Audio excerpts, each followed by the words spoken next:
Hello, good afternoon. This is CIVE632, Computational Hydraulics and Hydrology. Today is September 27, 2021, and the subject today is going to be diffusion waves. We already did kinematic waves. So with that, I am going to share the screen. And okay, is that the blue page that you see? Yes. Okay, cool. So I'm just going to briefly, 5 minutes to finish this paper, which belongs to the previous chapter, Nature of Wave Attenuation in Open Channel Flow. So then the history of this paper is that after I saw that what Vasco had presented over in Maryland, I'm not sure it was Maryland, but it was out there somewhere on the East Coast. And I said, well, apparently a lot of people don't know about this, so I'm going to study this and write a paper. So I sat down to repeat the S-curve calculation, but now we're gonna track the diffusion, figure out where is the diffusion coming from, and we have a methodology, and it's a very good methodology. So this is the paper, the result of it. This is paper is very thick. I I had a hard time reading it, and I'm the author of the paper. Well, it was 40 years ago. So I'm not going to ask you that you read it all intently. If you want to, you could, but you're going to spend a lot of time on it. But we're looking at it for the conclusions of what I came up with to confirm that in fact Basco was not correct. Our Professor Basco had made a mistake. Anybody can make a mistake. So so in here, as you can see, we're following the same calculations, but this time we're gonna track everything. We're gonna track in here on the continuity equation, which is equation 12, and the momentum equation is equation 13. We're gonna track V, W, K, A, P. Those are the 5 tracking factors. Those are tracking factors which are supposed to take either 0 or 1. 0 if the term's not there, 1 if the term is there. It is a very nice methodology that somehow we developed over the years. So then we now go through the math, and I'm not going to saddle you with the math, but it's kind of complicated. And then at the end, we get to the answer. It's the same S curve, only that instead of having three or four track numbers, we now have track integers. Now we now have 6. So they're all in there. And then the summary. This is the summary. The nature of wave attenuation in prismatic channels is clarified by using the tools of linear stability theory. Wave attenuation is shown to be caused by the interaction of the kinematic term. That's the kinematic term, which is together friction and bottom slope. We call it the kinematic term because we have a hard time separating those two, because since uniform flow is governed by the kinematic term and uniform flow is very prevalent in nature, then we believe that that kind of drives that combination of those two kind of drives everything else. So the answer is caused by the interaction of the kinematic term with the local acceleration. It's with the local acceleration primarily. When the local acceleration can be construed to be too small or negligible, then there's still you could still have wave attenuation. That would be caused by the interaction of the kinematic term with the pressure gradient or the convective acceleration, or both at the same time. So that's the answer to this question or concern about the origin of attenuation. Why are we so concerned about attenuation? Well, attenuation is diffusion. And diffusion is the essence or the reason to do these calculations. If there were no diffusion, we will say, oh, it's all kinematic and that's it. But that's not true. There is diffusion out there. And then the question is how much diffusion? If there's a whole lot of diffusion, you could have waves like the dynamic wave of Lyhit and Whittam that decay immediately, automatically, and they're gone. You don't have to worry about it, right? Because they dissipated so quickly. Now, in the middle of the S-curve, where the S-curve changes curvature, the second derivative is equal to 0, that's where the attenuation is a maximum. And we have every reason to believe, based on numbers that we know, that that maximum is close to the place where the waves will totally dissipate immediately. instantaneously, like Lychet and Whittam said in their paper. Okay, so with that, I am going to finish in here, and I am going to go to the next paper, and I'm going to go to the next paper. And so I have in here runoff diffusion re-examined and diffusion wave modeling of catchment dynamics. I do intend to cover these two papers today, so we're going to kind of work hard here today. There is a video which I may or may not show depending on whether there is time. The video, as you ladies and gentlemen already know, repeats everything we say in vector form. Vector is the paper and raster is the video. Okay, so let's take a look at this paper first. This is a kind of paper to simplify things, to make things readable, because you know every subject could be treated in terms that hardly anybody can understand, as well as the opposite. People in the news media, newspaper persons, specialize in making things clear so everybody with a 9th grade education can read. Because if that's not the case, then they couldn't sell the newspapers, and that's the truth, by the way. I happen to know that. Okay, if the magazine is too difficult to read, nobody will read it. So the people in the magazine business have to come down a little bit in order to be profitable and reach a larger market. So this is what I have said in many other papers, but I've said them at a higher level.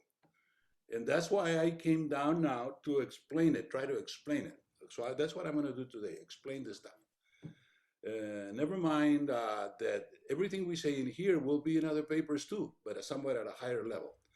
Now, the concept of runoff diffusion is re-examined, and this was done in 2014, re-examined in order to clarify its role in connection with unsteady free surface flow in reservoir channels and catchments. Don't forget that I've been working on this subject since 1977, so that's how many years? That's 46 years, 45 years. And here in 2014, I decided to write this paper, because this paper is a low-end paper. It's supposed to be understood much readily than the others. The word runoff diffusion, as I understand it, was invented by yours truly, meaning there was runoff out there and there was diffusion, but runoff diffusion, together, they were not there. But I decided that I was going to do that, and I did that in my book. I introduced the phrase runoff diffusion in my book, okay? Diffusion is the spreading of the hydrograph. That's what we are calculating by doing all this stuff that we do. Diffusion is inherent in reservoirs, or two reservoirs. Always, a reservoir will always diffuse. If a reservoir does not diffuse, it is not a reservoir. It is always produced in flow through reservoirs, right? Diffusion is in channel flow. Diffusion is produced in the absence of kinematic or dynamic wave conditions. Like if you're on both sides of the S-curve, there's no diffusion. We know that already. That is under diffusion or mixed kinematic dynamic wave conditions, provided that the Vetternik of number is less than 1. Because if the Vetternik of number is equal to 1, there's no diffusion. And then at the end, later on, you start getting the roll waves, which are caused because there's no diffusion. So we cover reservoirs, we already covered channels. Very clear. The question is, what about the third one, the catchment? The catchment is not a reservoir and it's not a channel. So now we got to explain, when do we have diffusion in catchments? Okay. Let me preface that by saying that when Sherman did his work in 1932, he was keenly aware that there was diffusion in catchments, because he could not apply the rational method, because the rational method does not assume diffusion. The rational method assumes only concentration or convection, or advection, if you will, but not diffusion. So since the rational method had no explicit way of calculating diffusion, then Sherman had to invent his method on the unit hydrograph, which exactly does that job, to figure out what the diffusion should be. That's very interesting. But the point is that Sherman knew that. Okay, so catchment runoff may or may not have diffusion. That's interesting. Sherman was not necessarily not. No, Sherman was looking for diffusion in the catchment. That's why he generated the unit hydrograph theory. But we have looked at this beyond what Sherman had done. So we say that in catchment runoff, diffusion is produced 1 or 2 for any wave when the time of concentration exceeds the effective rainfall duration. There's an effective rainfall duration and a time of concentration. When the time of concentration exceeds the effective rainfall, then you have diffusion. That is for subconcentrated catchment flow, which is the way I speak in my book of 1989. We also developed that notation of subconcentrated, concentrated, and super concentrated. A subconcentrated catchment flow, a condition which is usually associated with mid-size and large basins. There you go, Mr. Sherman. He was dealing with mid-size and large basins, so he knew he had diffusion. He wanted to figure out a way of calculating it. And 2, for all effective rainfall durations, when the wave is a diffusion wave. So if the wave is a diffusion wave, it'll diffuse no matter what, depending on even with the time of concentration, it'll still diffuse. No matter what the time of concentration is, it'll still diffuse. So the diffusion will depend on 2 things, on the duration of the rainfall and on the slope of the basin. If the basin is very mild, there's diffusion no matter. No matter what the precipitation is, there'll be diffusion. So again, now we move on. Runoff diffusion is characterized by the spreading of the hydrograph in time and space. Diffusion in reservoirs. That's fairly simple, that we learned in hydrology. It gives us this answer over here.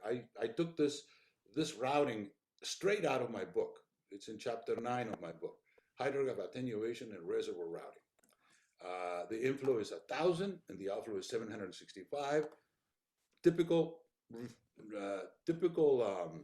result of a reservoir routing, which you can learn in chapter 8 of my book. It's very well explained in there. In case you haven't done it, you can go over there as a backup. So very well known subject of diffusion in reservoirs have been known for, I would say, 80 years, 80 to 100 years. The first routings in reservoirs were done 1920s, 1930s. Some of them have proper names, like the routing by so-and-so or so-and-so. There's several ways of routing this. Although I have come up in my book with only one of them, which is a storage indication. The linear reservoir, for linear reservoir and storage indication for any reservoir. And we didn't go any further because I realized, why should you? Those are the 2, period. The others were probably preceded. I'm not quite sure about the history, but definitely there's tons of, not tons, but a few reservoir routing methods, but they all should lead to the same answer, which is the answer of the linear reservoir, and for the nonlinear reservoir, the storage indication method. So these are the equations which you are already familiar with. That's the graph, famous graph of the reservoir. The difference between a reservoir and a channel is very simple. The reservoir has a 0 slope, 0 water surface flow, while the channel has a finite water surface slope. If the channel has a 0 water surface slope, it becomes a reservoir. So it's not a channel anymore, right? So that's the distinct difference between these 2. We already covered that other one. We will come back to repeat that. Now, commonly used relation is S equal KOM. That's a nonlinear relation. And if the exponent m turns out to be equal to 0, then it becomes a linear relationship, and therefore you can use the linear method, which there are straight methods to calculate that. Diffusion in open channel flow, long story made short, we already know all that. I've repeated it 2 or 3 times already. That's based on our sigma star, our dimensionless wave number, and the famous characteristic reach length, L sub O over D sub O over S sub O. And we identified 4 types of waves: kinematic diffusion, mixed kinematic dynamics, and dynamics. I do want to say at this point that I change here and there because I've been writing on this subject for 40 years, and we, in the midst of it, had decided to change the notation so to finally confuse everybody, okay? Danny Fred, 1973, was the one that really started the confusion because he, well, not him, not just him. There's a lot of people. He must have actually followed other people, and then he felt that he could do it. But the the original wave was a Lagrange wave, which was a dynamic wave, 200 years old. Okay, then came the kinematic waves of Light-Hidden Whittam on the other side. Okay, the diffusion waves were not of Conch, by the way, were not around yet. But then the ones in the middle, everybody realized that the ones in the middle. So what are we going to call these? There was no name at this point because the names kinematic and dynamic had already been taken on the extremes. Light-Hidden and Whittam didn't do it. They didn't come up with a name in the middle. Why? Because Light-Hidden and Whittam were focused on the kinematic wave. They were going to do everything, right? So they talked kinematic wave. So nobody talked about the wave in the middle. And then Danny Fred came in 1973 and he called it dynamic wave, thereby confusing the issue because the dynamic wave was a Lagrange on the right side. So then when I found this out, I didn't know what to call what. And I was young, and I realized that I was at peril. Meaning, if you do something wrong, or people perceive that it to be wrong, then you're dead. Okay. So then I decided not to contradict Danny, and I called his dynamic wave. I called it dynamic, and then I couldn't figure out what to call the Lagrange wave of the stolen dynamic, and I call it gravity because some people out there in the literature had actually referred to this wave as gravity, even though it doesn't theoretically is not governed by gravity. Okay, so I guess I am part of the culprit here in the misnomer of the thing. But then later on, we decided to fix it over the last 10 years or so, and now we're calling it the Danny Fred dynamic waves. We're calling them mixed kinematic dynamic, which is exactly what it is, for lack of any other better name. If we could find a better name, but we have not so far. In the dynamic waves of Lagrange, and there it is. You know it already. You worked at it very much. Then the flat riding computations, the equations of continuity and motion, combine to a diffusion equation of Hayami and Conch. Okay, both of these, Hayami first and then Conch. And remember, I said that Conch did not mention Hayami. I'm given to understand that Conch did his work independently without knowing that Hayami was out there. Okay, I don't blame him. The Hayami paper, I already told you, is tough to read. So that is the formula with the addition of the Vedernikov number, where the Vedernikov number is the ratio between relative kinematic wave celerity to relative dynamic wave celerity. And I just did a video on this, by the way. A video we just published last week, a video on this, on the Vedernikov number. Yeah, I think so. Right. Why? Because after 30 years of having worked in this area or in this field of the Vedernikov number, I still think, well, I'm working just in the Vedernikov number 30 years, but on steady flow almost 50 years. Okay, I felt that there's still lack of recognition, so I decided to do the video. Our contribution, 1991, and we'll get to that later on, is that we simplify the definition of the Vedernikov.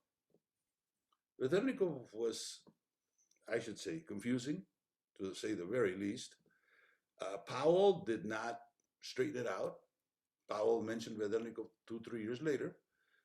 Chow certainly was not going to straighten it out. Okay, Chow was a repeat guy. He was repeating what everybody else had said. Very little creative stuff in Chow's book. Very good compilation, but not very good creativity in terms of Chow. Okay, so Chow just repeated, and everybody repeated until I came in 1991 and did not repeat. I said, listen, guys, all the stuff you're talking is nice, but it's not correct. The simple way of doing it is the way we did it, which is the definition. The definition of the Vedernikov number is the relative kinematic wave celerity to relative dynamic wave celerity. We got there through the S-curve, by the way. Without the S-curve, we could not have gotten there. Another thing in here that we should repeat is that the V-square. We got to the V-square through Doug's work. Doug had a paper, which I'm going to present later on, with a couple of Polish gentlemen, I believe professors, that went to Ireland, worked with Doug, and developed that paper. That's a not crazy paper. It's really a crazy paper. And let me tell you why is it crazy. Because it's so mathematical. It's almost impossible to unravel. I had a student many years ago, maybe 5-7 years ago, I don't remember her name right now, who claimed to be very good with math. And I said, I gave her the task. I said, you figure this out. And And I don't think she could do it. She didn't do it. But at the end, the Polish gentleman came out with this formula. Did that expression in terms of V, but they ended up with V in there. Why? Because I happen to know V, right? So therefore, I was able to say, starting in 1991, that is 1 minus V squared. Now giving credence and importance to V now. V now became so important that it was the same as fruit. And it is the same as fruit. So this is a picture of the roll waves they create under Vederniko greater than 1. Now here is the new part, diffusion in catchment dynamics. Surface runoff may be concentrated, super concentrated, and subconcentrated, as we have said in our book. And then we have the model of the open book developed originally by Wooding in Australia, and then followed subsequently by Wilheiser at Cornell and Shockey at Princeton back in the middle 60s. They did this calculation, but they did it for the kinematic wave because there was no diffusion wave at the time. I did it for the diffusion wave in 1986, and this is the next subject we're going to cover. And then we had another paper written by Clabandi in 1999, which has this stuff in here, which is really fascinating. Because we were able to route open book diffusion waves, not kinematic waves. And again, I repeat, the kinematic waves had an error in there, and you could never trust it completely. While the diffusion waves had no error because it had great independence, right? So then I asked Amy Clabandi to try different slopes, because that would provide the diffusion, more or less, and to try different sizes of parking lots. The idea was that, and it was a novel idea, but one that has not caught on, and I don't think it will, because there's a lot of political issues involved in here. But the idea was to, instead of draining out of the parking lots to create the flood downstream, what if we hold the water, a little bit of the water, in the parking lot, and that would diffuse the hydrograph. It will diminish the flood for sure. We know that for a fact. But the argument could be that people don't like it. People get, it may pond the flow a little bit, and there will be a difficult problem to get used to, given the fact that we have already say 50 years of drainage, complete and rapid, very quick drainage. So going back, it's very difficult. Nevertheless, the calculation can be made to show that there is in fact diffusion if you delay it. Okay, so I asked Amy to run slopes in the same configuration, run 1%, 0.5%, 0.2. Why? Because 1% is the slope for drainage. 0.5, little drainage. 0.1, hardly very little drainage. So as you can see, why is it that we're draining in here? See the difference, this one is the one that did not reach the time of concentration, while this one reached over here. So this one is super concentrated because it concentrated over here. This one is concentrated because it concentrated right at the end of the rainfall. And this one is sub-concentrated because it did not have a chance to concentrate, and therefore it diffused. Because diffuse is the attenuation. So you can see how diffusion can be created not just by forces, but also by mass. How fascinating. Okay, so we'll come back to discuss this in more detail later on. And finally, I wanted to put in here the issue of the kinematic waves as opposed to the diffusion waves. And I came up with this chart, which you're already familiar with. We showed the calculations of all the conceptual diffusion waves, all the waves that cause diffusion. Manning, Chesney, Linear Reservoir, Horton, and Izzard. And we compared them to the kinematic wave. The straight kinematic wave, the good old kinematic wave, does not diffuse. And I was able, luckily, to calculate the times of concentrations, and I put that in my book. And I do not recall if this had done before. I think it had, but it was very obscure. So I put it in my book, meaning I came out and said it for everybody to read, because people read books. They don't get to read the papers, but they read books. Okay, so as you can see, the kinematic waves twice as fast, more than twice as fast as a diffusion wave. The diffusion wave has a reference time of equilibrium about 1 at this point. So the kinematic wave is twice as fast. And that's why it leads to floods. It would lead to flood. If the wave would be kinematic, it leads to floods. Okay, let me also say that 1% over here, where is it? Did I have it over here? No, I don't. Oh, over here, just a minute. 1% is kinematic. 0.5 loosely is kinematicity, so to speak. 0.1 is already diffusive. Certainly 0.01 is very diffusive. The kind of stuff that you would find normally in Florida, which is very flat. Then you find diffusion waves out there. In some parts of the east also. I'm not too familiar with the southeast United States. I've been there, but I can't say I know it. But there are also flat areas out there. I happen to know because there was a friend of mine, Professor, I don't remember his name right now. He was teaching out of, I believe, Clemson. And he told me one day that he had commissioned a thesis by a student to determine the coefficient of attenuation of the SES unit hydrograph, because the SES unit hydrograph has a number which I believe is 484, right? It's 484. It's 3/4 of 645 equal 484. This is in my book, by the way, in chapter 5 of my book. But this gentleman, professor out there at Clemson, knew that in fact for the South Carolina watersheds, it wasn't working. He knew that it wasn't working. The South Carolina watersheds were too flat, much flatter than what SES had originally conceived. That was Marcus's, by the way. Marcus's invention is the unit hydrograph also. Marcus had a lot of contributions. And therefore, then she came up with 200 after a thesis, 1 year of work. She said, no, it's not 484, it's 200. Peak rate factor, PRF. You can refer to that in my book. So as you can see, the variability of diffusion depends on the slope. And for the very mild slopes, diffusion is going to be out there. What's the slope here in San Diego? The slope in San Diego is 1% or more. We're hilly all over the place. You can't find a flat area in San Diego, right? So we are kinematic, definitely, but not in North Carolina or in Florida or in the Pantanal or places like that.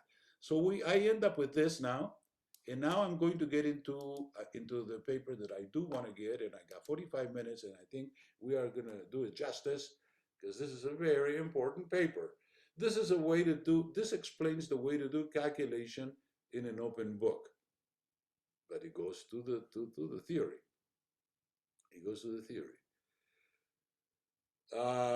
Most of you are going to do, I know Danny Hunt is going to do watershed HMS, right? So you're going to be applying some of the concepts that we're talking about here today.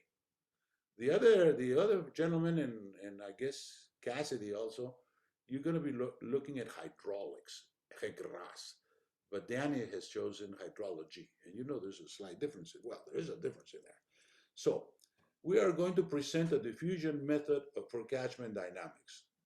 The method has better convergence properties than kinematic waves with use off-center derivatives. That is true. Unlike the off-center schemes, the diffusion wave scheme is formulated by matching physical and numerical diffusivities. That's Conge's. All I did here is apply Conge's method to the open book. He hadn't done it. Conge was concentrated on the rivers. And I guess I'm given to understand that most people actually have a field and they don't move out of that field. I'm talking subfield.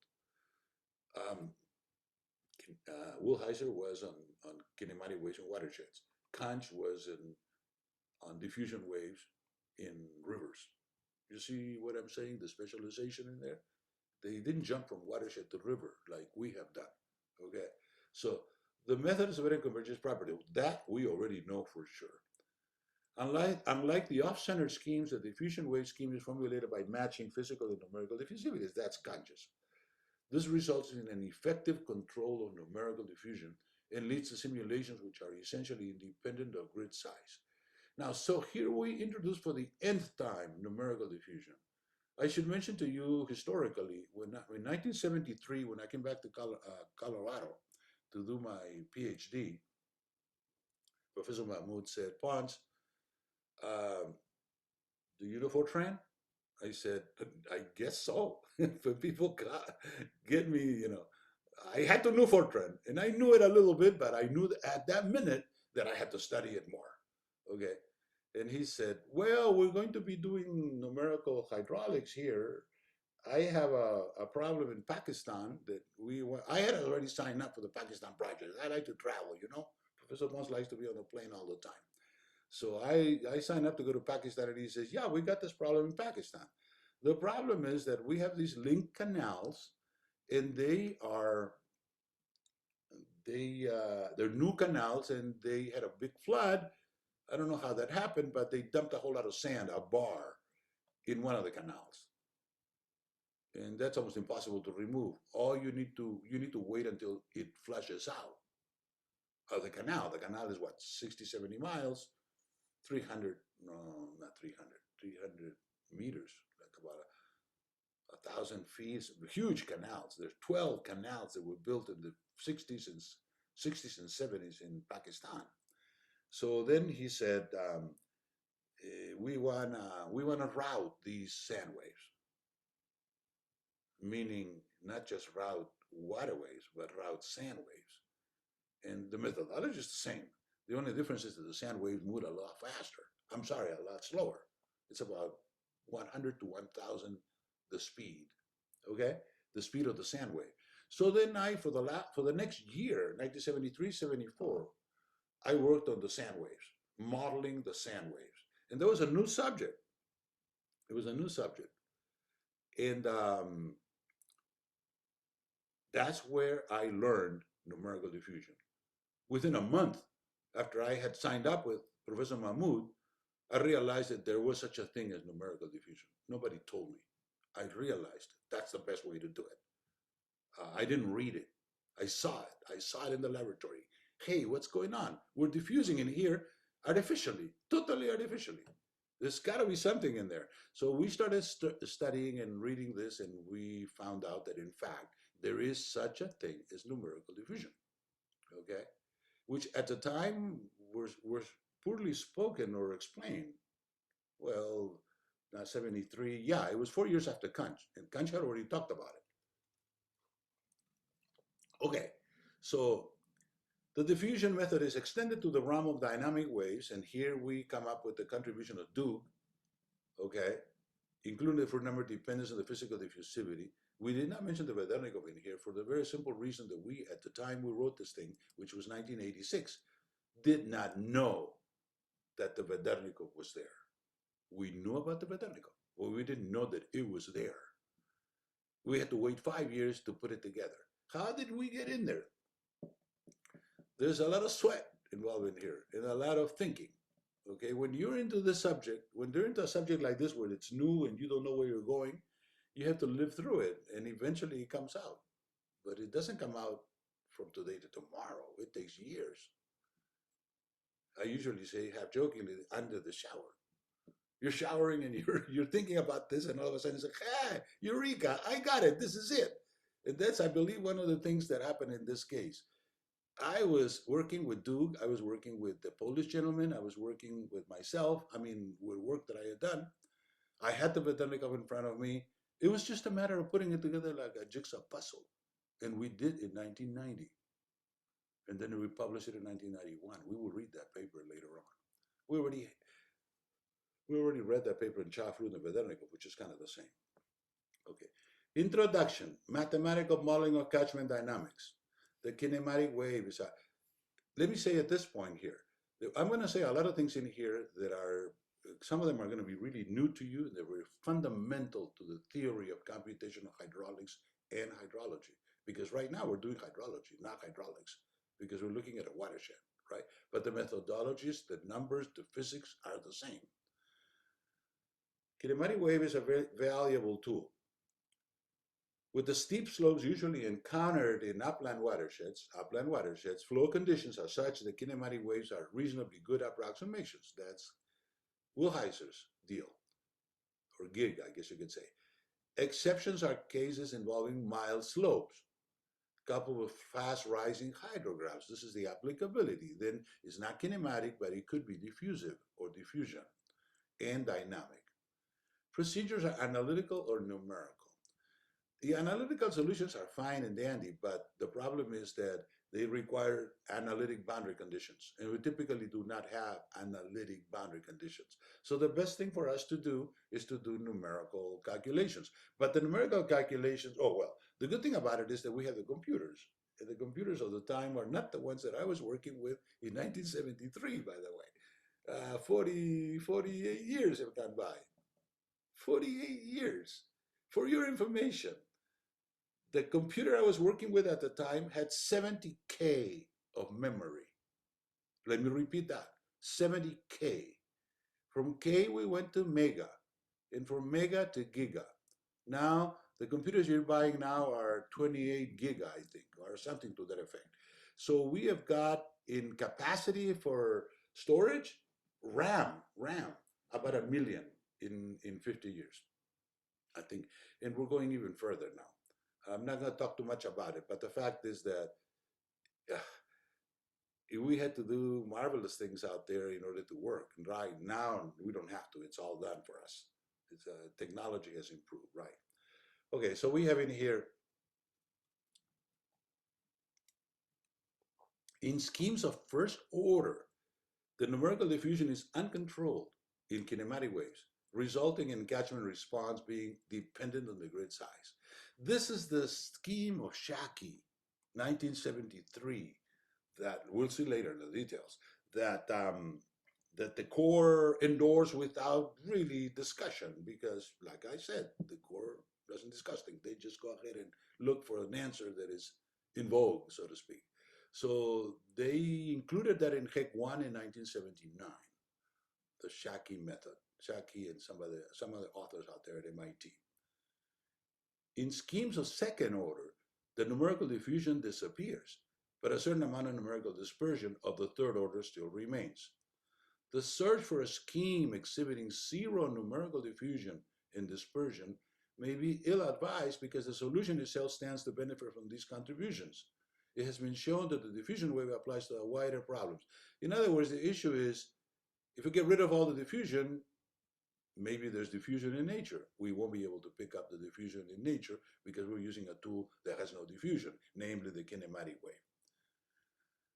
The aim should be to control the amount of diffusion, and that's, of course, given by the formulas given by Conch. That's Conch's greatest contribution, right? Or great contribution, I guess I should say. Background. So we have the open book. Never mind, the open book is not perfect, but it is the best we have at this point. Okay.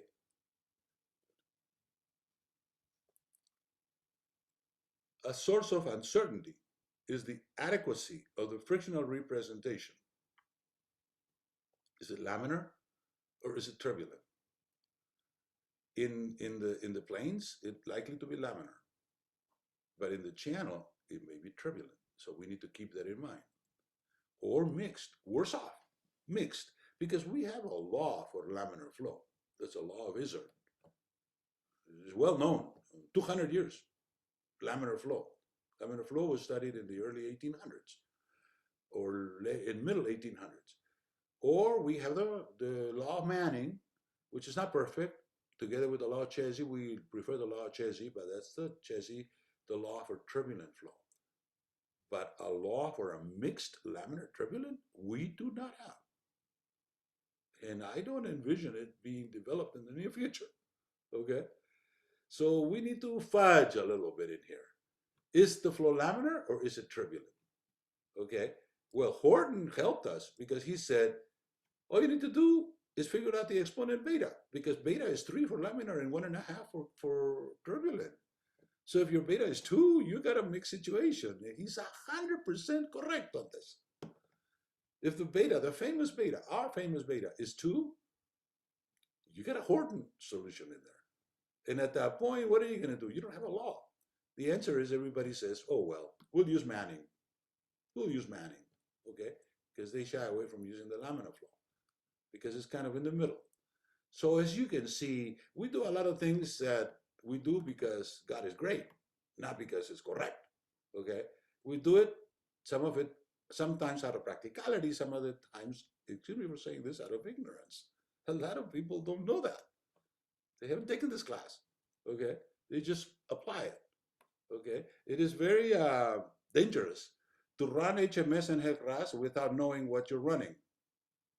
But I venture to say, I don't want to put numbers, don't quote me on this, but I'd say 50, at least 50% of the people out there don't know what they're running, because the core made it available. The core made the program available to anybody. You can download the HEC-RAS, read the manual if you can understand it, 2,000 pages of manual. Who's going to read 2,000? I don't think anybody's going to read 2,000 pages. And then they go ahead and run it and get answers. GIGO, you know, garbage in, garbage out. People don't know what GIGO is. I say, what's GIGO?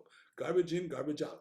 If you put the wrong numbers. So it is imperative that you must know the theory so that you can check and verify and believe or not believe the results that are coming out.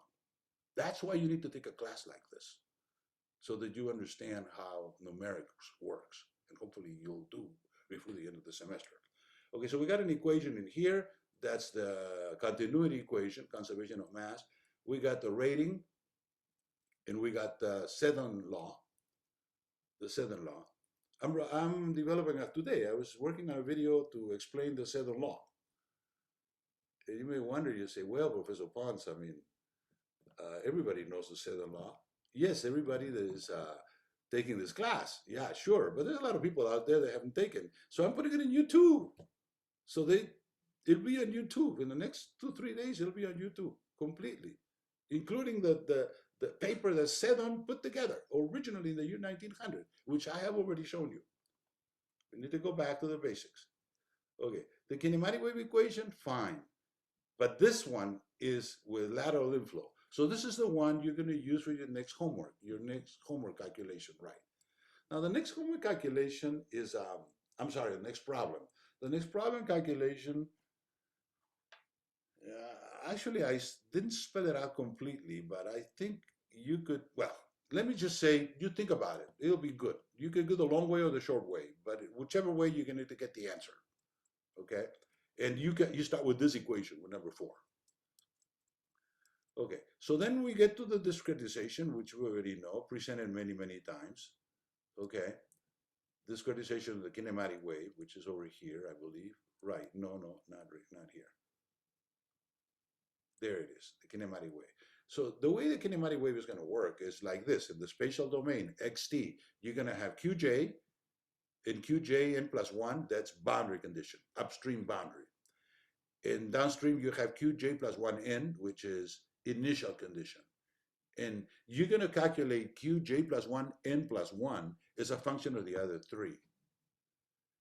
Let me also say at this point something very important. The direction of transmission of information is from left to right. There is no transmission of information from right to left. What does that mean? That if you have a backwater situation downstream, you can't send it upstream because this is not allowing you to do it. There's no dynamics in this. This is all simple kinematic, right? So that means 3 known, 1 unknown. That's it, straight calculation. If you know the parameters, you can come up with the value of qj plus 1 n plus 1. Now, in the Muskingum, the parameters are k and x. In the Muskingum conj, they are physical, and they are C and D, the Courant number and the Searle-Reynolds number. Okay? But I'm not talking about the Muskingum conj at this point. I'm talking about just kinematic. At this point, we realize that Muskingum and kinematic are the same. That's what conj said, right? I'm not sure if people that were working in the 60s realized that, by the way. The similarity, the complete similarity between the Muskingum and kinematic. I don't think so, because conj paper is 69. Wilheiser 65, so Wilheiser would not know conj, what conj had done, okay, because it were 3 years before. So people like Wilheiser were doing this calculation as if the kinematic wave was going to be solved without realizing that there was all this history about the Muskingum. Okay, so now, here we go. Here we go to Shaki and Associates at MIT 1973. We are going to do a calculation like this. So there's various ways it could be done. Let me reiterate. We know how to conjugate it with the C and D, but that's another story. Conch is later. We're talking here 60s, okay? So we're going to do this calculation. So if you center yourself in here, you do scheme one. So you take a time derivative over here and a space derivative over here, and then with forgetting or not making this value into the problem, not entering this value into the problem, we still do a calculation of derivatives, temporal derivative, spatial derivative. That's called scheme one in our notation. It turns out that the scheme one was the convex method. How fascinating. When I learned all this stuff, I was totally fascinated, given the history that we already knew. Who was the developer of the convex method? Marcus, none other than our friend Vic Marcus. What training did Marcus have? None. Marcus came through the ranks.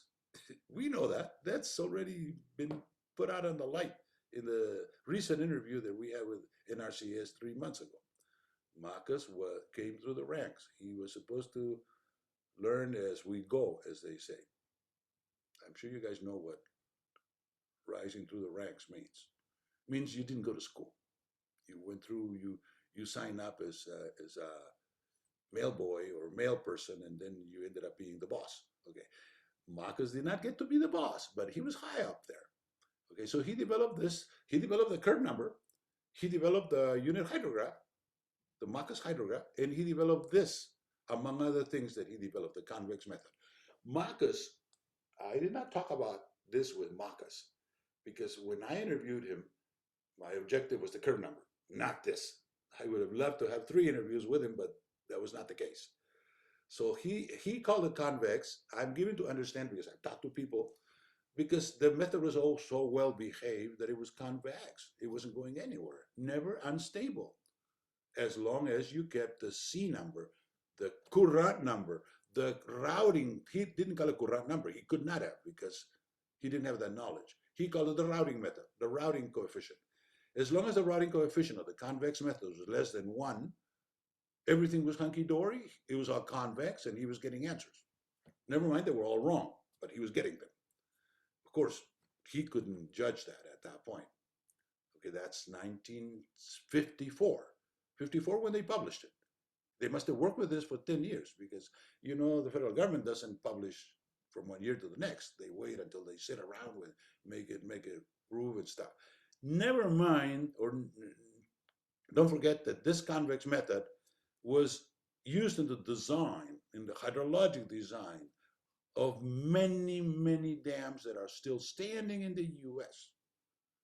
So that kind of gives you an idea of how hydrology is nice to us, okay? All these thousands of dams that were built in the US from the, say, 20s, 30s to 80s. Because after the 80s, we don't build any more dams. But all of them are there, still there. San Diego's got about 12, of which a couple of them are more than 100 years old, like Marina, and Marina is 110 years old, I think. They're still there for some reason. They fix them. You know, we should replace them, but we have not gotten around to it. Okay, so Marcus developed the convex method. 54, prior to 54. Then comes the Woolheiser. Now Woolheiser did another thing. Woolheiser was doing his own thing, and he developed some methodologies for the kinematic wave that were his own. Okay, so let's count out Woolheiser out of the discussion. Now in 73, the people over at MIT found out quite correctly that Marcus's was a kinematic wave, which is called on the right side, on this point. It was a kinematic wave. And Marcus had said that you needed to keep the routing coefficient less than 1. And that's the reason why the routing coefficient in Marcus's formula is velocity of the flow over velocity plus 1.7 feet per second, thereby guaranteeing forever that the routing coefficient was going to be less than 1, right? Let me repeat. The routing coefficient C equal V over V plus 1.7. That's it. Where do you get the 1.7? From experience. He felt that that was the one that works nicely for them, for their dams and so forth. So that's what's Marcus over here. Okay, now, like I said, Shaki and his associates over at MIT, there's a bunch of people over there, tried this equation, tried centering it over here, and they realized, lo and behold, that this thing was only stable for C greater than 1. So this one was stable for C less than 1, and this one was stable for C greater than 1. This one is impossible because if you zero it in here, you can't find the answer. So forget it. Take the one that left out. So this is Marcus's C less than 1. This was MIT C greater than 1. Then in 1979, when the Army Corps decided to put the kinematic wave on HEC1, because it was about time, people kept saying, Army Corps, let's put the kinematic wave in there, let's put the kinematic wave in there. So they said, well, who's got the kinematic wave? MIT, etc. And MIT already had it this way. Plus, MIT had released the constraint of Marcus. They dumped the 1.7 and they made it so that it was the Courant number, okay? So the MIT was obviously a better than Marcus because more physically based, not completely, but better. They dumped the 1.7, which is totally empirical, and pulled out of the experience of these guys for many years, right? So that's what the MIT. Okay, now in 1973, 74, 75, there was a gentleman that was working on a PhD over at Colorado State who happened to be my, my office mate, my roommate, no, not roommate, office mate. When I signed up in 73 over at Colorado, they put me up in a room. It was a large room with 6 student desks. So I had 5 neighbors. One of them was Dr. Lee, Rooming Lee, who preceded me in graduation by 1 or 2 years. I don't remember. I think it was 1. So we spent a lot of time with Lee over in the room, coffee and stuff like that for at least a year, if not more. Okay. Lee was also a numerics guy. Well, everybody was numerical at the time. Numerics was the thing to do at the time. Okay. And Lee developed this scheme in here, number 3. Because Lee, trying here and trying there, realized that if he only centered the derivatives over here on this point and took a backward in time and backward in space, as opposed to this one, which was forward in time, backward in space, and this one, which was forward in space, backward in time. And this one, lo and behold, in his case, there was no dependence on the Courant number. For any Courant number, this method worked. So then Lee said, great, I got a thesis out of this. And he did, by the way. He did, a PhD. He presented this method as the solution for the instability of the solution of the kinematic wave. That's it. He did that. Okay? Little did he know that 5 years later, we were going to come out and give it all out, show everything out. That was only 5 years later. Okay. So that's the repetition here. So the soundness of the method of match diffusivity. Okay. So what happened was that, let me just say in here, that this was conditional to C greater than 1. And you could approach the solution of the kinematic wave if you resolved in a very fine grid. This one was Courant less than 1, or C less than 1, and you could approach the solution of the kinematic wave only if you resolve the grid very fine.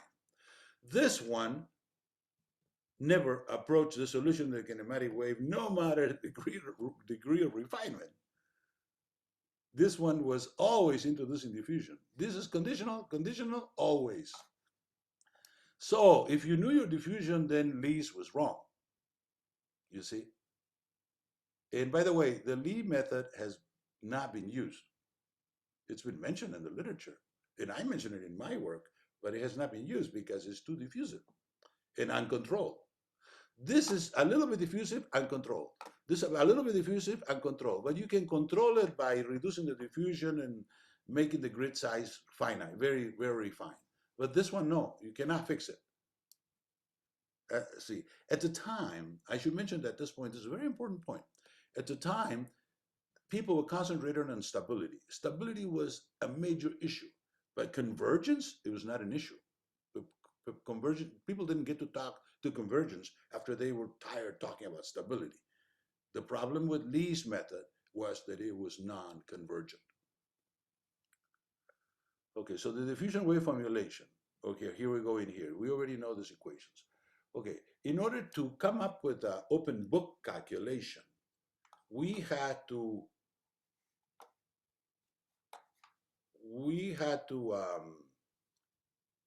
over here, right? We had to do the Muskingum-Ganj, but with lateral lymph flow. Without lateral lymph flow, we're not going to be able to do the Muskingum-Ganj in an open book. Now, Ganj didn't have to do this because he was never calculating an open book. He never got into watersheds. Okay, so why we wanted to go into watersheds because we want to be the first ones to do the diffusion wave in an open book, and we did that in 1986, which is the paper that we're talking about today. So we have these coefficients now that are the CO, C1, C2. Now note that in our original work, we were calling these C1, C2, C3, and now we're calling CO, C1, C2. So I want you to be careful because we changed the notation over here because we were going to reserve C3 for the lateral lymph flow. See, what's a lateral lymph flow? The lateral lymph flow is a channel. There's a channel coming on the plane, right? And it has C1, C2, C3. No, C1, C0, C1, C2. And the lateral lymph flow is coming from the rain. The rain is the lateral lymph flow to this calculation. Normally in a channel, there's no rain. The lateral lymph flow comes laterally. No. In the case it's coming, the C3, the QL is the lateral lymph flow. So we were able to find, and that's why I'm asking you to develop, as if you were Professor Ponce, playing Professor Ponce 40 years later, to develop this C3. This coefficient was fundamental for us to do the open book Muskingum-Ganj or diffusion. If we didn't develop this equation, well, of course we did. We sat down, we think through this thing, and we need to put it there a C with that, you finally end up with this formula. So I want you to develop the formula. There's a couple of hints in there that I pointed out. So develop this formula. Without this formula, you couldn't develop. Suffice it to say at this point that if in any of these calculations you make a mistake, if it's a minus, disaster, complete, blows up immediately. If it's an approximation, like instead of being 1 is 0.7, it will not blow up, but it will eventually blow up, eventually, not violently. So the nature and numbers are fantastic, are great, are beautiful. They only work if they're correct. If they're not correct, they don't work. Let me repeat that. You have to have correctness in all of these. Otherwise, it won't work. I already told you about that integration that was done by Summer Hasening, and she consulted a software program, and she had a minus instead of a plus, and the water was moving upstream. I told her, I said, it can't move upstream. I have a video on that. I think I posted it for you to see. Can't move upstream. You got to fix it. You got to change it. And I said, at the worst, go back and start the integration from scratch, the way you learned it in Mesa College. I happen to know that she had gone to Mesa before coming to San Diego State. So since I am familiar with Mesa, I said, you learned it in Mesa, right? Yeah, right. You had two years of engineering. So with that, go back, review your books, and you should do it. And she did it. She did it. To her credit, she did it. Summer Hasening. She's now big boss out there at city or county, I'm not sure. But at any rate, then the diffusion cum dynamic wave formulation. I don't like the word cum dynamic anymore, but I picked it up from the British and the Indians. I spent some time in India, and they use the word cum for everything out there. And I kind of, it stuck to me. But in the US, we don't use it. I should change that. It means diffusion with dynamic. It actually comes from the Latin con, which means with. Okay, it's a Latin term. So that's the diffusivity of Doog. You already know that. Okay, which leads to diffusivity of the Polish gentleman, meaning it's the same thing, only that here's the beta, because the beta is implicit in the 4. The 4 leads to the beta in the numerator, our beta, right? And this is the formula. And the D, now the D is expressed like this. So we added to the Hayami formula the fruit and Vederniko. But at this point, we didn't do Vederniko because we didn't know at the time. Later on, 5 years later, we changed that beta minus 1 square and put Vederniko square in there. Okay, we have an illustrative example in here. The methodologies are compared by applying them to a typical problem. Following widespread usage, the scheme of 5 is referred to as kinematic wave. So the scheme of MIT, we call it kinematic wave because it's really not kinematic, it's diffusion uncontrolled, but it doesn't matter. We had to call it something. The match diffusivity is referred to as diffusion wave. That's truly a diffusion wave. In the fusion come dynamic wave, we call it dynamic wave. Stretching it, but I needed to put it in a nice way. I'm always trying to do that. A nice that people can relate to, friendly way. So I call it kinematic, diffusion, dynamic. Kinematic of MIT, diffusion of Conch, dynamic of Doog. That's true, dynamic of Doog. I didn't put Doog in there, but it was like the case. Dynamic extension on the Hayami theory. Okay, so we gave ourselves the problems that are in here, problems that subsequently I used in my book. Okay. And this is part of chapter 10 of my book, by the way. And then we have some figures over here. First of all, we tested the resolution levels. We wanted to show the resolution levels. What is the resolution levels? Okay, level A, coarse resolution. Delta X, 120 feet. Delta Y, 120 feet. Delta T, 60 seconds. Then B, finer resolution. Delta X, 60 feet. 120 feet and 30. We had to do this because we had to do it that way to keep the Courant number. To keep the Courant number within reason. It should be close to 1. Then C, D, E. As you can see, the number of computations increased considerably. It would be like a cube. You just multiply by this 7.5, 8, 7.5. Okay, 1, 2, 3, 4. So 16. 16 times 3. 16 times 16 is 200. It's about 5,000 more intensive calculation. 5,000 times more intensive, the finer one, because it's delta X, delta T, and delta Y. Okay? The calculated peak flow by the 3 methods. Okay? Kinematic, the kinematic showed sensible changes.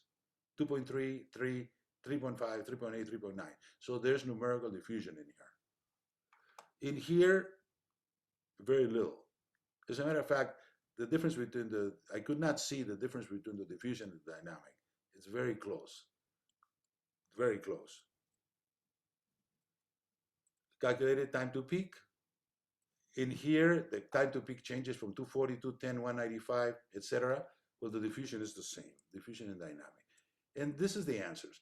This is what led me or got me an invitation to go lecture over at Davis in 1987. You've seen that video of me, 40 years old, 41 years old, lecturing out there at Davis.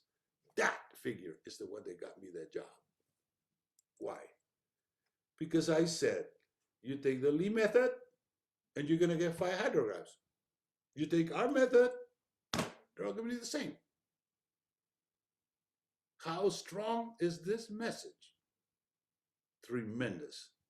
Okay? And that's what, like I said, now why didn't I use the kinematic wave? Because I surmised, and I'm correct in here, that the kinematic wave was going to be in the middle, depending on the resolution. In other words, if this is the extreme, this extreme good, bad, and this is the extreme good. This is the Lee method to be forever relegated to history, because it's very sensitive to the grid size. In here, there's no sensitivity to the grid size. We confirmed for the first time in public that what we were doing was correct. No sensitivity to the grid size. This was 1986. 6 years after I told Fred Turr over at San Diego State, when we just first arrived at San Diego State, I told him we can produce a method that is not sensitive to the grid size. He says, "We really can? How are you going to do that?" I said, "Well, we know how to do it." And we did it, and we showed to him that, in fact, that was the case. 6 years later, I came up in a journal paper, ASE paper, and showed it for everybody to see. Okay? Then that's it, the result of the dynamic wave, etc. Okay? Summary and conclusions. Diffusion method is formulated. The diffusion method is formulated by matching physical and numerical diffusivity. We already know that. The diffusion method is further extended to the realm of dynamic wave. Now, why is it that the dynamic wave didn't make a lot of difference? Because we were using steep slopes, like 1%, I think. 1%. In 1%, the dynamic wave is not going to match. It's not going to make a difference. Do we have in here? Okay, here. Illustrative example. Yeah, 1%. 1%. We knew that was the case. We just wanted to show that it could be done. Okay? We knew that for 1%, it wasn't gonna make any difference. Very small difference, as you can see. Very small, like in the fourth significant digit, and that's from engineering standpoint, it's not necessary to consider. So we got our graphs in here. Okay.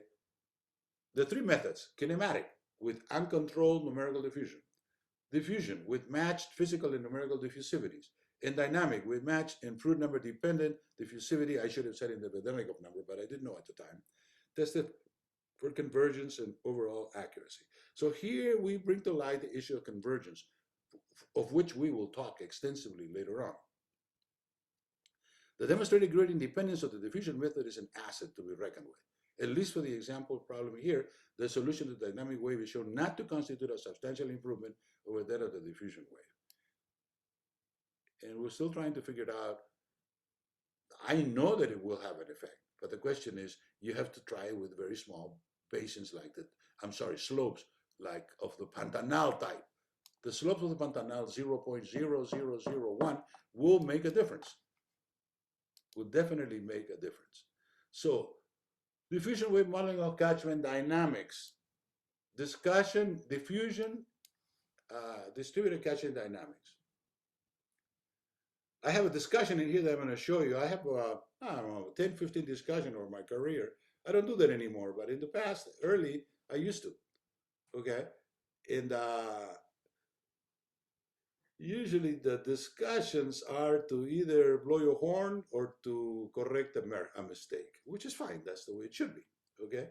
So I discussed these gentlemen. These are people from the Politecnico di Milano. Professors Orlandini,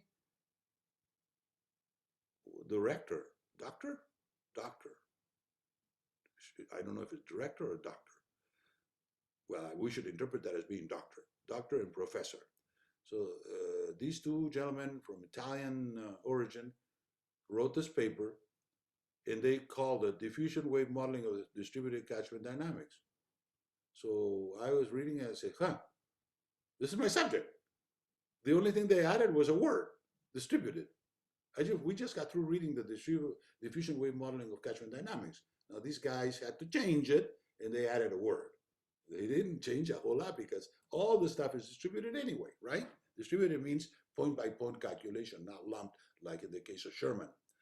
Okay, so I complained that they did not cite me correctly. I said, the discussor would like to point out that the diffusion wave routing model, represented by equations 13 to 17, is essentially the same as the one originally published by the discussor in an earlier paper of almost the same title, which was further described in 1989 in my book. The author's laxity in referencing does not properly reflect this fact. In other words, at the beginning of the paper, they'd say, Professor Ponce done this work. And then at the end, they developed these formulas, and they did not repeat my name over in the formulas. So I thought they were lax in referencing. because anybody that's reading lightly think that they developed it, which is not true. And they had to acknowledge that for sure. Okay, so in the closure, and that's typical, I'm grateful to Victor Ponce for his supportive comments.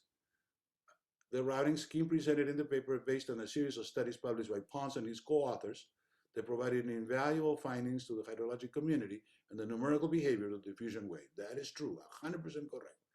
We referred to these works in the discussion and apologize for not also citing these works in the presentation. Right. So they did mention my name at the beginning, but not at the end. And by the way, this has happened 2 or 3 times to me. People mention, they say, oh yeah, Ponce did this work. And then when they start talking about the equations, Ponce nowhere to be found, unfortunately. Maybe sometimes they don't do it deliberately. Okay. Then they say, they talk about Leopold and Maddox. They basically said that their real work was on the Leopold and Maddox and not the, well, that's just a way of looking at it. But that is a discussion and closure on this paper. Okay.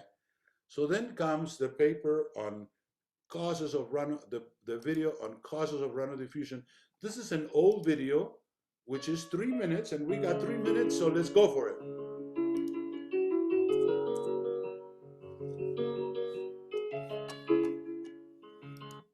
This video is dated 2010, by the way. So you can see now Professor Ponce 11 years ago. Runoff diffusion is the spreading of stream flows longitudinally and or transversally, which leads to a reduction in peak flows. Runoff diffusion is responsible for the size and magnitude of flood discharges. What causes runoff diffusion? There are natural and artificial causes for runoff diffusion. In large watersheds or river basins, the flow spends most of the time in the river channels. In river channels, diffusion can be longitudinal and or transversal. Longitudinal diffusion is subject to Hayami's law. Hayami's law states that the coefficient of hydraulic diffusivity is directly proportional to the unit width discharge and inversely proportional to the prevailing channel slope. Therefore, the larger unit width discharge and or the smaller the prevailing channel slope, the stronger the diffusion effect. The transversal diffusion coefficient is usually about twice the longitudinal diffusion coefficient. Thus, very large unit width discharges and or very small slopes are extremely diffusive. Diffusion causes spreading of the flows, increasing the chances for infiltration and reducing runoff peaks and volumes. Flood discharges depend on the prevailing slope, which in turn depends primarily on the watershed or basin size, and secondarily on the stream or river cross-sectional characteristics.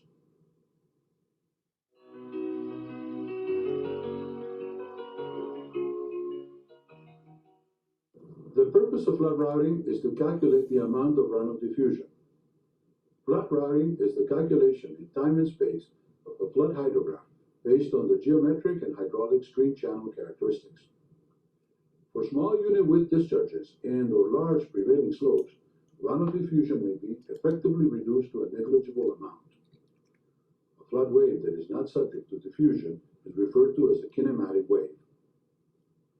In the absence of runoff diffusion, routing is based only on convection, that is, on the travel speed of flood discharges along the channel. The travel speed obeys Seddon law, which states that the wave velocity or celerity of a certain discharge is equal to the slope of the discharge stage rating at that discharge divided by the channel stop width. In general, a stream channel routing method must account for the Seddon and Hayami laws. Only then would the stream channel routing method be physically based. Unlike natural runoff diffusion, artificial runoff diffusion is produced by man-made reservoirs, which exert a diffusion effect, spreading the flows in time and space. Routing through reservoirs depends on the geometric characteristics of the reservoir and on the geometric and hydraulic.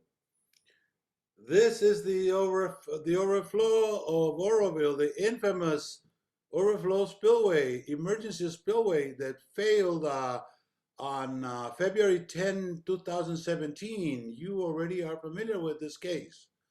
When I took a picture 20 years ago of this, I thought such a mammoth, nothing will ever happen to it. I was wrong.